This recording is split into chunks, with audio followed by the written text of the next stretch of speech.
Hello મિત્રો, વિડીયોમાં તમારું સ્વાગત છે। દ્વારકા ગુજરાતનું એક સુંદર શહેર હોવાની સાથે સાથે મુખ્ય યાત્રાધામ તરીકે પણ ઓળખવામાં આવે છે। આ શહેર ભગવાન કૃષ્ણને સમર્પિત છે। દ્વારકાને ભારતમાં 4 ધામમાં એક ધામ પણ ગણવામાં આવે છે। સમુદ્રના કિનારે આવેલું દ્વારકા તેના પવિત્ર મંદિરો અને આસપાસના સુંદર નજારાઓ માટે ખૂબ જ લોકપ્રિય છે। દ્વારકાની આસપાસ આવેલા દરિયા કિનારો તેની શોભામાં વધારો કરે છે।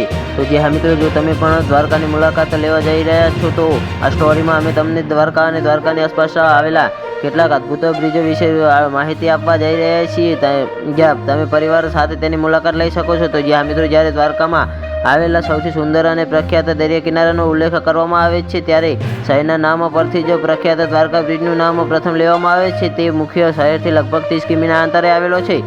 તો જે હા મિત્રો, દ્વારકા બ્રિજ પરથી અરબી સમુદ્રના સુંદર મોજા જોઈને તમે પણ આનંદથી ઉછાળા મારવા લાગશો। સમુદ્રનું વાદળી પાણી અને સફેદ રેતીના બ્રિજની સુંદરતામાં ચાંદ લગાવે છે। સૂર્યોદય અને સૂર્યાસ્ત જોવા માટે અહીં દરરોજ હજારો પ્રવાસીઓ મુલાકાત લે છે। અહીં તમે વોટર પાર્કની પણ સ્પોટ મજા માણી શકો છો। દ્વારકાથી અંદાજે 11 કિલોમીટરના અંતરે આવેલા શિવરાજપુર બ્રિજની સુંદરતા વિશે જાણ્યા પછી તમે પણ અહીં એક વખત જવા માટે જરૂર પ્લાન બનાવો। આ બ્રિજની સુંદરતાને કારણે તેને બ્લુ ફ્લેગ બ્રિજનો દરજ્જો આપવામાં આવી રહ્યો છે। તો શિવરાજપુર બ્રિજની સુંદરતા એટલી લોકપ્રિય છે કે સમગ્ર ગુજરાત તેમજ દેશના અન્ય ભાગોમાંથી પ્રવાસીઓ અહીં મુલાકાત લેવા માટે આવે છે। કહેવાય છે કે આ બ્રિજની સુંદરતા ગોવા, માલદીવ અને થાઈલેન્ડના બ્રિજ સાથે સ્પર્ધા કરે છે। શિવરાજપુર બ્રિજ તેની સુંદરતા તેમજ વોટર સ્પોટ માટે પ્રખ્યાત છે। તો જે મિત્રો, અમારો વિડીયો કેવો લાગ્યો અમારી કોમેન્ટ બોક્સમાં જરૂરથી જણાવજો, અને ચેનલ પર નવા હોય તો ચેનલને સબસ્ક્રાઈબ કરવા ના ભૂલતા। તો વિડીયો પૂરો જોવા તમારો ખૂબ ખૂબ આભાર।